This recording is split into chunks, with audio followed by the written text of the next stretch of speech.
What's going on, you all? Hope you're having a great day. This right here is my 2004 Toyota Tundra double cab, and today I'm going to show you all how I installed this 10.1 inch screen. It looks pretty good and it works very well. It's functional and it only costs less than $200. So I'm going to throw you all back to the first day when I realized that I needed to change my stereo. This was about a week ago, maybe. Yeah, let's go back then. What's going on, YouTube? Today we're going to be setting up my truck's stereo. Finally, this is the old stereo that I've had in since I got the truck about 2 weeks ago, 2 or 3 weeks ago. We got the truck, and the stereo, the radio doesn't work that well. The speakers in the front are completely shot. Only the ones in the back work. They work decently. They're not good.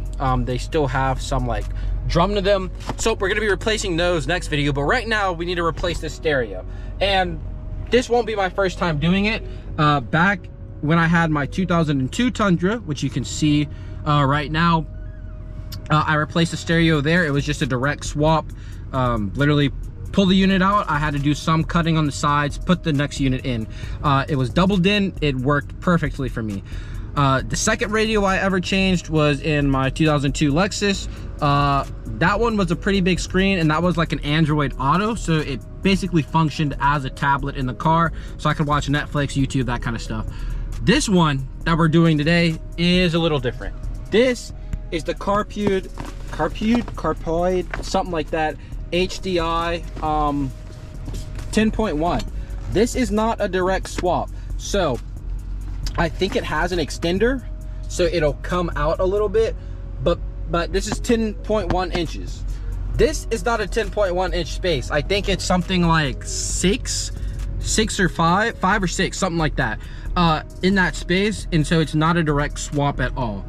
I like this one specifically because it should have actual buttons for the volume. I mean a knob on the top. I hate a digital touch for the volume when you're driving and you're trying to mess with it. It's very frustrating. Thankfully on this, unlike my other vehicles, I actually have buttons and these work, so I'll be able to connect this to that and not have a problem there. But enough yapping. Why don't we go ahead and get into changing this thing out so we can actually have some enjoyment on the road. I'm going to show you what the radio sounds like, or the speakers at least, right now. You can hear that? It's like a buzzing. It's like a weird buzzing. Also, I took my hat off. My hair is cooked. But you can kind of hear this very weird buzzing, which is quite annoying.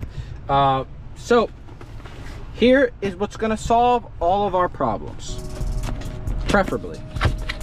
If everything is right, I'm going to have to obviously go to AutoZone to get the connector pieces because we don't have that. But right now, let's do a quick overview of what we're going to be doing and what we're going to use.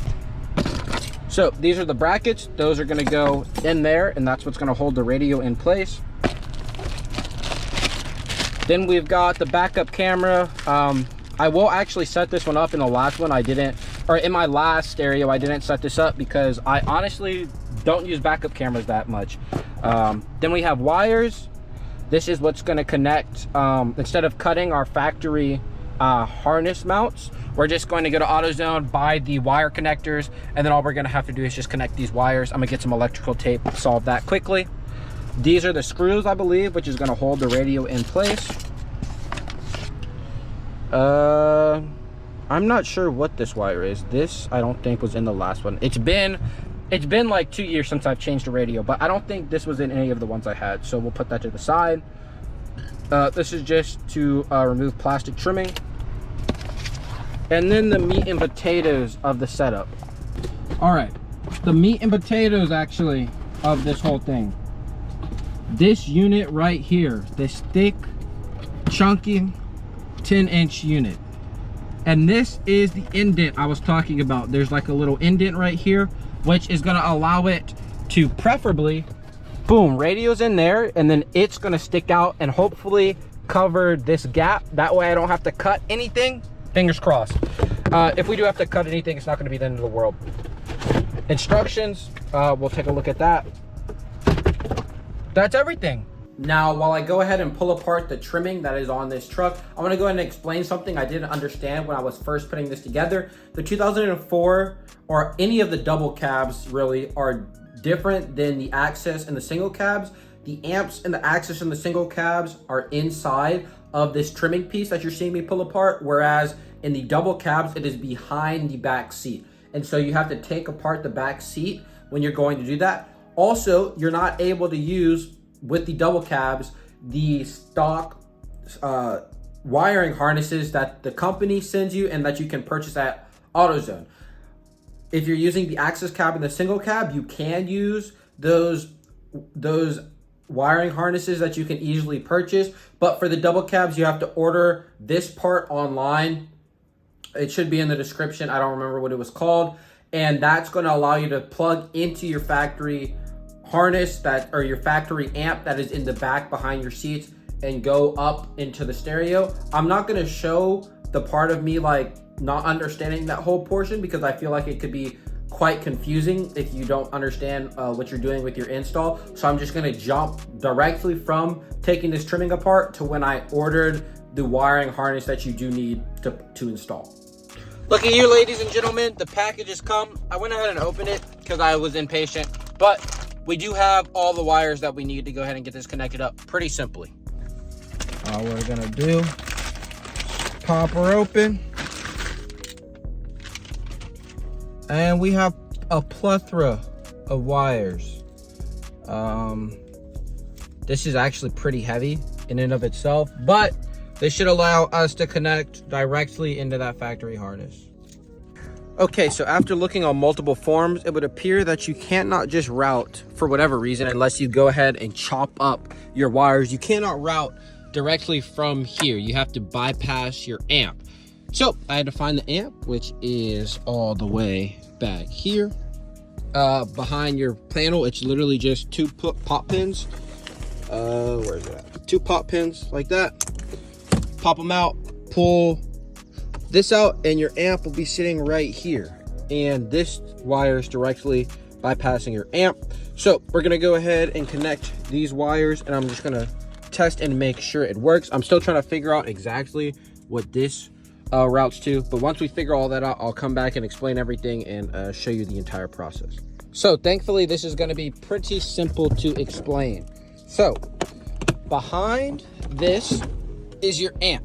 You gotta unscrew that, and your amp's right here. The wiring harness kit, which I didn't look up, is only going to connect to this piece. You don't have to do anything with this, and it should theoretically stay plugged up into there.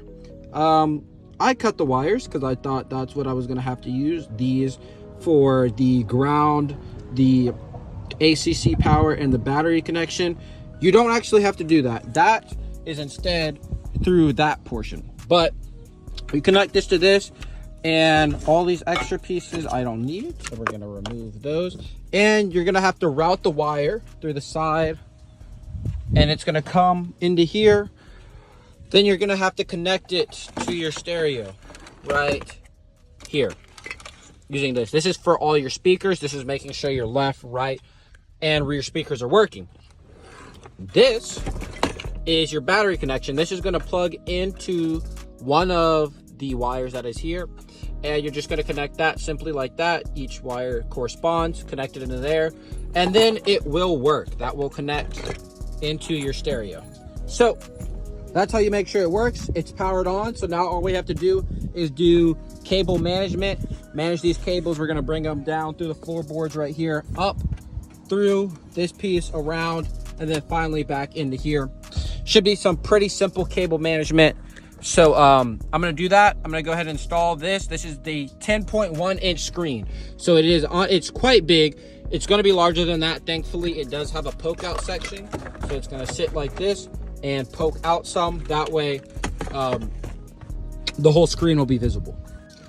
Now, before you do all of your cable management, you wanna make sure your device is actually working, which is what you see me doing here. I'm just making sure that everything on the machine is correctly working. So you wanna go ahead and connect your CarPlay, everything that potentially you want to use while you're using it, and just make sure that your device isn't faulty before you go through the hassle of installing everything. This one was working perfectly fine. As you can see, I even heard it on the radio, so I knew that everything was working correctly, and so then it was time to actually go ahead and install it. Screwed into the sides. Now all we gotta do is plug those up.